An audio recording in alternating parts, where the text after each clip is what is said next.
Eliza's scream ripped through the trees like a wounded animal, sharp and wild, the kind of sound that made every creature in the forest freeze. She hit the ground hard, the breath knocked from her lungs as the cougar's shadow loomed over her, a mass of fur, claws, and savage yellow eyes. Its growl was a low, murderous rumble that vibrated through her bones, its hot breath washing over her face as its fangs bared down. Eliza tried to crawl back, her palms scraping against the dirt, but the beast lunged, claws raking toward her throat. She closed her eyes, bracing for the end. Then came the sound of a war cry that sliced through the air like a blade. A dark figure exploded out of the trees, a knife flashing in his hand as he collided with the cougar. The Lakota warrior was a blur of muscle and fury, his hair whipping like a black storm as he drove the blade deep into the cougar's side. The beast howled, thrashing, its claws slashing through the air, catching the warrior across the cheek. Blood spattered across the leaves, but he didn't flinch. He twisted the knife deeper, his jaw clenched, eyes burning as he shoved the cougar off balance. The beast hit the ground with a heavy thud, gasping, its chest heaving with each labored breath. Eliza's heart pounded like a drum as she watched the warrior stand over the dying animal, his chest heaving, his hand still gripping the bloody knife. He wiped the blood from his face, his dark eyes locking onto hers. "Are you hurt?" he asked, his voice a deep, commanding rasp. Eliza shook her head, her lips trembling as she struggled to find words. "No, but my husband. He doesn't like strangers." The warrior's jaw tightened, his gaze darkening as he stepped back into the shadows, eyes never leaving hers. And as the cougar let out one last shuddering breath, Eliza knew her life had just taken a dangerous turn, one that would only get darker when her husband returned. Eliza's breath hung in the cold air like a ghost as she watched the Lakota warrior wipe the blood from his blade. The cougar lay dead at his feet, its lifeless eyes staring into nothing, its jaws still open in a final, silent snarl. The warrior's face was a mask of stone, his jaw tight, his cheek bleeding from a claw mark that sliced dangerously close to his eye. Eliza tried to stand, but her legs shook so violently that she stumbled, falling back against the tree. The warrior stepped forward, his shadow looming over her, and she flinched. "You're bleeding," he said, his voice low, rough as gravel. Eliza blinked, confused, her hands patting her body in search of wounds. I am?" The warrior crouched down, his eyes dark and intense as they roamed over her. "Not you. Me." Only then did she notice the blood trickling down his jaw, the gash that cut from his temple to his cheekbone. Without thinking, she reached for the handkerchief in her pocket and pressed it to his face. The warrior's body went rigid, his eyes narrowing. "What are you doing?" Eliza swallowed, her heart hammering. "You saved my life. You shouldn't," he said, pulling away. He stood, towering over her, the muscles in his jaw flexing as he looked toward the woods. "Where's your husband?" The words hit her like a slap. Eliza's eyes darted to the path, her pulse quickening. He's in town. Should be back by nightfall." The warrior's gaze sharpened, his jaw clenching.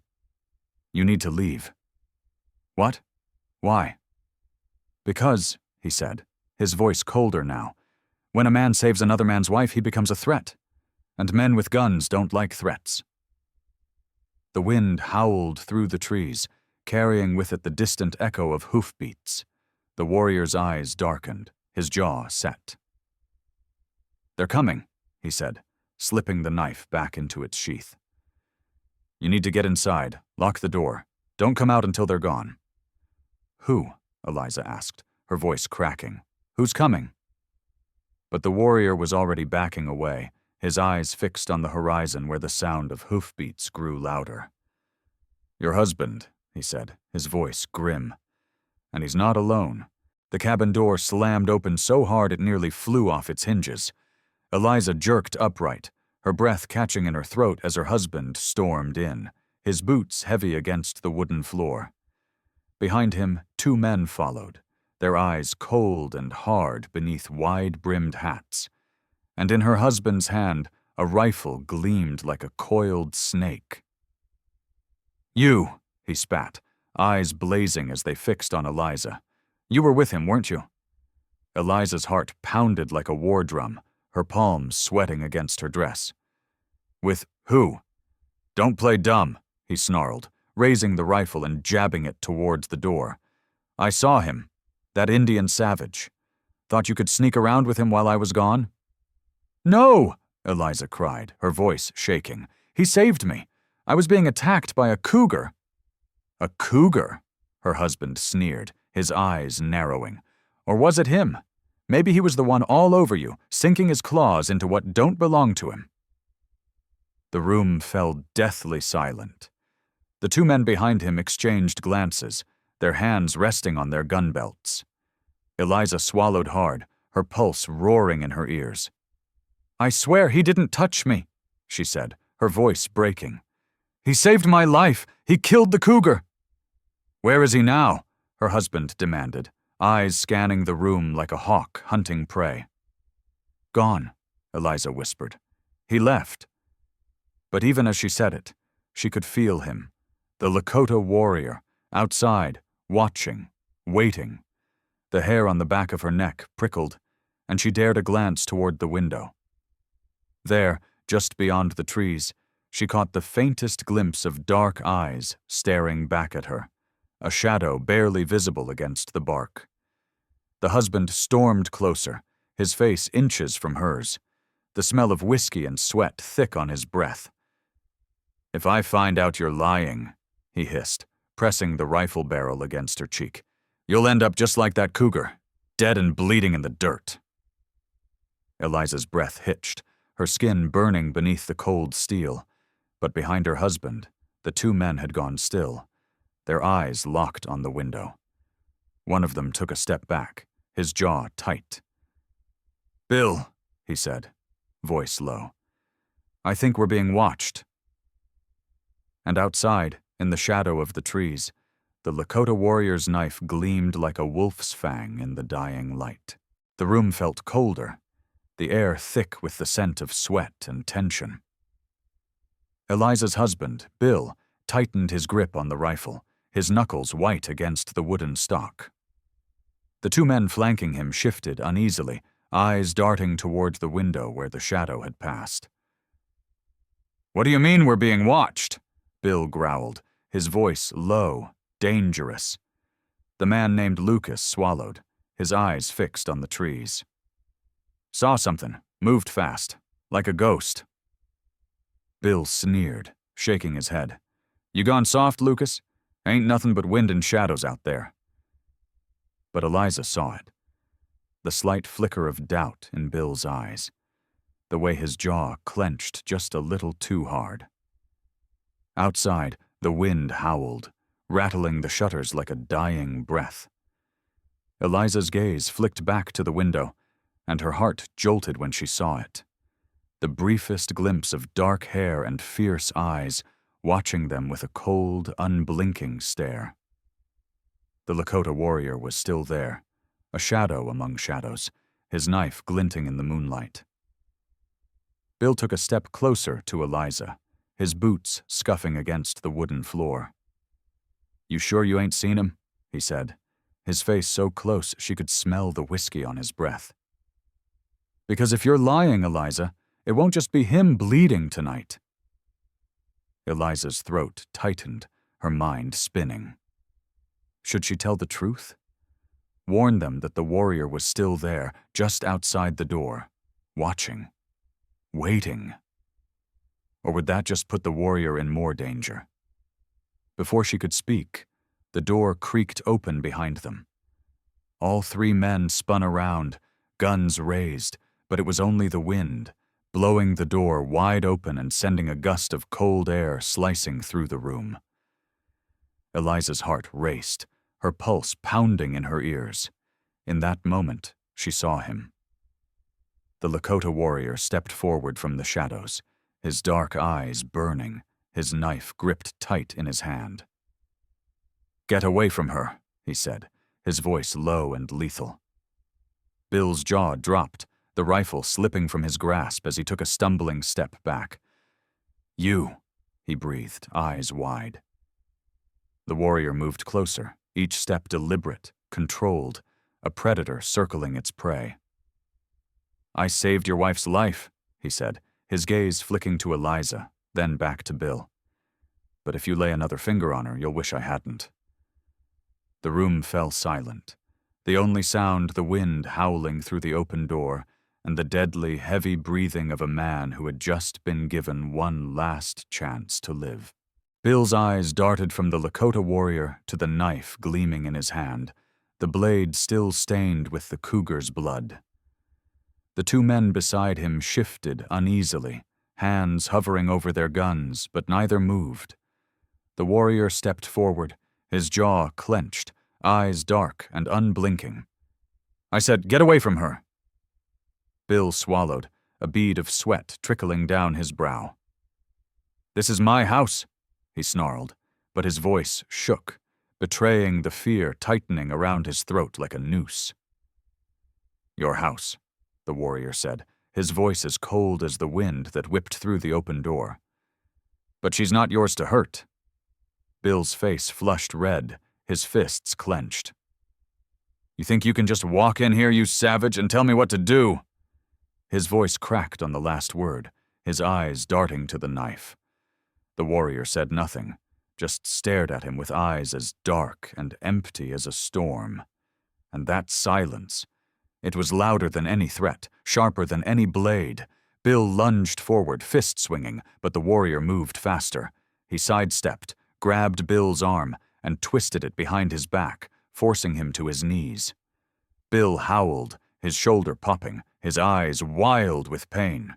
"Get him!" he screamed, but the two men hesitated, their hands still on their guns, eyes locked on the warrior who now stood over Bill, the knife inches from his throat. "Do it!" Bill spat, his face pressed against the wooden floorboards. Lucas took a step forward, his hand trembling as it hovered over his gun. "You let him go," he said, but his voice was weak, a child's whimper in the face of a storm. The warrior didn't move. His jaw clenched, his eyes dark as he leaned closer to Bill. "You want to hurt her?"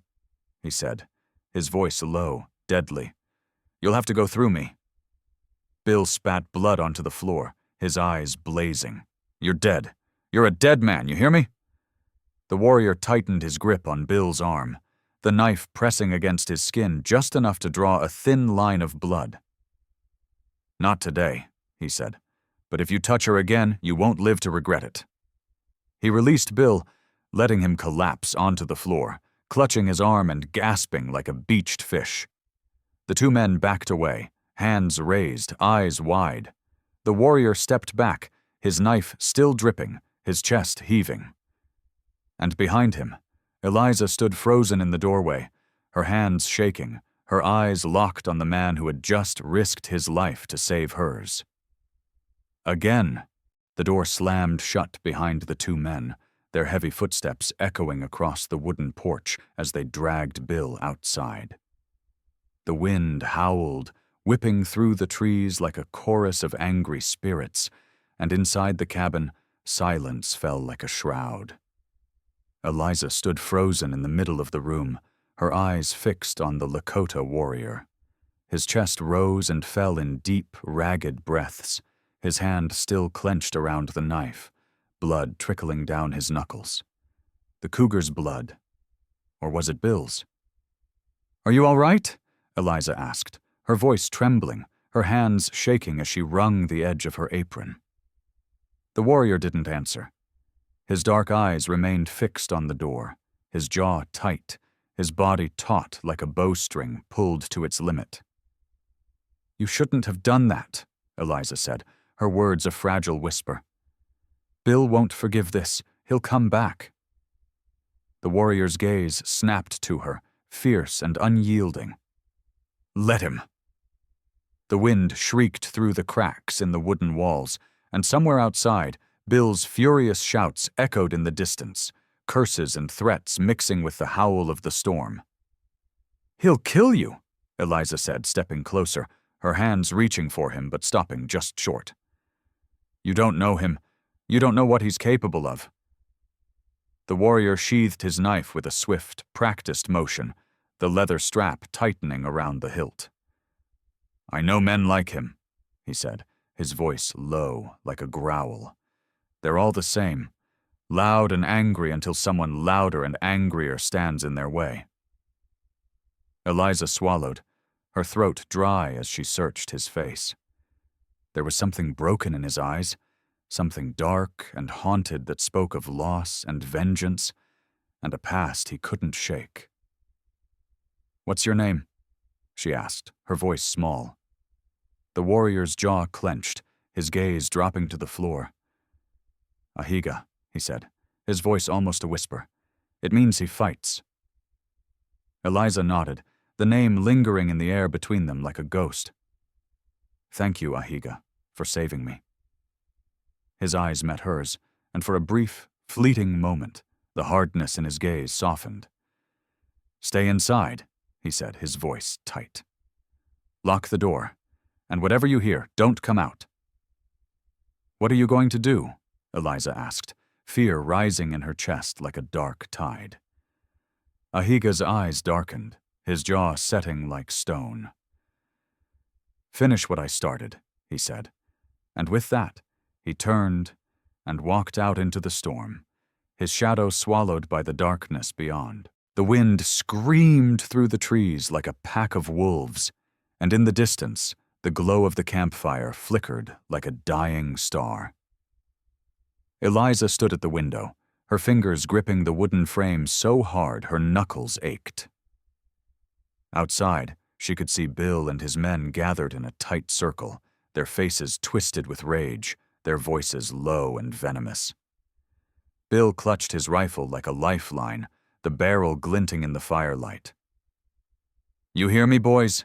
he snarled, his eyes wild and bloodshot. "That savage thinks he can walk in here and take what's mine? Thinks he can lay his filthy hands on my wife?" Lucas shifted uneasily, his gaze darting to the shadows where Ahiga had disappeared. "Maybe we should just let it go, Bill. The man saved her life." "Saved her?" Bill barked a laugh, a cruel, hollow sound. "Or marked her. You saw the way he looked at her, like she belonged to him."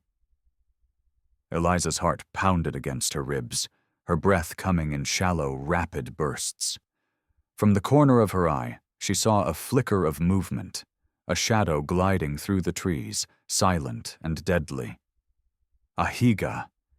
He was circling the camp, his dark eyes fixed on the men, his body tense, muscles coiled like a snake ready to strike. Bill tossed a flask of whiskey into the fire, and the flames roared to life, casting monstrous shadows across his face. "We're gonna teach him a lesson," he said, his voice low and venomous. "Ain't no savage gonna come in here and make a fool of me. We shoot to kill, and when it's over, we bury him deep." "Bill," Lucas said, his voice shaking, "you don't know what you're dealing with." "Oh, I know exactly what I'm dealing with," Bill said, his grin wide and feral. "A dead man walking."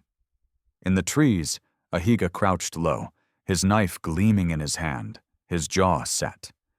The moon cast a silver halo around him, highlighting the blood still smeared across his cheek, the fire in his eyes that refused to die.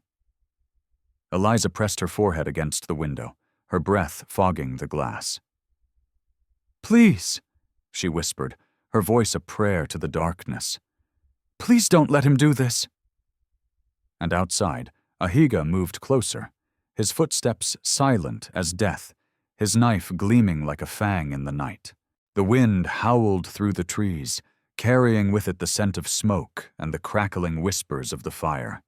Eliza pressed her back against the cabin wall, her breath coming in sharp, shallow bursts as she listened to the voices outside. Bill's laughter echoed through the night, cold and cruel, a sound that made her blood run cold. "You hear that, boys?" Bill shouted, waving his rifle through the air.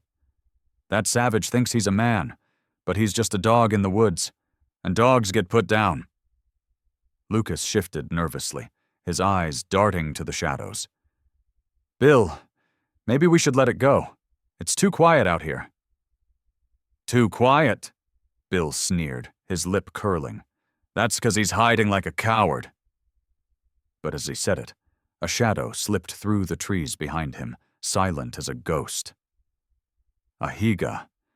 He moved like a predator, his steps as soft as the falling leaves, his knife glinting in the moonlight. Lucas's eyes widened, and his mouth opened to scream. But it was too late. Ahiga's hand clamped over his mouth, dragging him back into the darkness, the knife pressed tight against his throat. "Make a sound," Ahiga whispered, his breath hot against Lucas's ear. "And it'll be your last." Lucas's eyes rolled back, his body going limp as Ahiga released him, letting him collapse silently to the ground. In the clearing, Bill paced back and forth, the firelight dancing across his crazed eyes. "Come on out, you red-skinned bastard!" he roared, firing a shot into the air. "Come out and die like a man!" Ahiga stepped forward, his face half hidden by the shadows, his jaw set, his eyes cold and dark. "You're the one who's going to die," he said, his voice a low, lethal growl. Bill spun around, the rifle swinging up, but Ahiga was faster. He lunged forward, his knife flashing as it slashed across Bill's forearm. The rifle dropped to the ground with a heavy thud, and Bill howled in pain, clutching his bleeding arm. "You think you can take my wife?" Bill spat, his teeth bared like a wild animal. "You think she belongs to you?" "I don't want your wife," Ahiga said, his voice calm, almost bored. "I want your blood."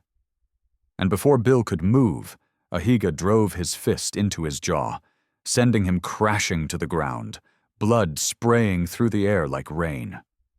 Eliza watched from the window, her heart pounding as the two men crashed into the dirt, fists flying, blood splattering the earth. And in that moment, she knew. One of them was going to die tonight. The fire crackled, its embers spitting into the cold night air as Bill and Ahiga grappled in the dirt. The ground was slick with blood, and the scent of sweat and fear hung heavy like a fog. Bill swung wildly, his fists slamming against Ahiga's jaw with a sickening crack. Ahiga staggered back, his vision blurring as pain shot through his skull. But even as he reeled, his grip on the knife tightened, and his jaw clenched like a vice. Bill wiped the blood from his split lip, his eyes blazing with a crazed fury. "You think you're some kind of hero?" he sneered, spitting a glob of blood onto the ground. "You think she wants you? You're nothing but a filthy savage." Ahiga's chest rose and fell, his breath heavy, his muscles coiled like a snake ready to strike. "You don't deserve her," he said, his voice low and deadly. Bill's eyes narrowed, his face contorting with rage. "And you do?" He lunged forward, his fists flying, but Ahiga sidestepped, his knife flashing in the firelight as he brought it down in a sweeping arc. The blade sank deep into Bill's side, and the man howled, his body crumpling to the ground. Blood poured from the wound, dark and thick, pooling beneath him. Bill's breaths came in wet, ragged gasps, his eyes rolling back as he clawed at the dirt. "No," he rasped, his voice a broken whisper. You can't." Ahiga knelt beside him, his face inches from Bill's, his dark eyes cold and unyielding. "You made her life a prison," he said, his voice tight, his jaw clenched. "Now you can die in the dirt like the animal you are." Bill's chest heaved, his fingers twitching as his eyes rolled back, the life draining from him in slow, agonizing waves. Ahiga stood, his breath ragged, the knife still clenched in his bloodied hand. And then he heard it, a soft, strangled gasp. Eliza. She stood in the doorway, her eyes wide, her hand pressed over her mouth as she stared at the man lying dead in the dirt. You killed him," she whispered, her voice trembling. Ahiga's jaw clenched, his chest rising and falling as he tried to catch his breath. "I had to," he said, his voice breaking. "He would have killed you." Eliza's eyes welled with tears, and she took a stumbling step back, her shoulders trembling. "What have you done?" The words hit Ahiga like a punch to the gut, and as he stood there, the knife still dripping blood onto the ground, he knew the battle was over. But the war had only just begun. The wind had died down, leaving the world eerily quiet. The fire crackled softly, its light casting long, flickering shadows across the cabin walls. Bill's body lay motionless in the dirt, his eyes staring blankly at the night sky, blood pooling beneath him like a dark, spreading stain. Eliza stood in the doorway, her eyes fixed on the lifeless form of her husband, her hands trembling as she clutched her dress. Inside the cabin, Ahiga leaned against the wall, his chest heaving, blood smeared across his jaw, his knuckles raw and bruised.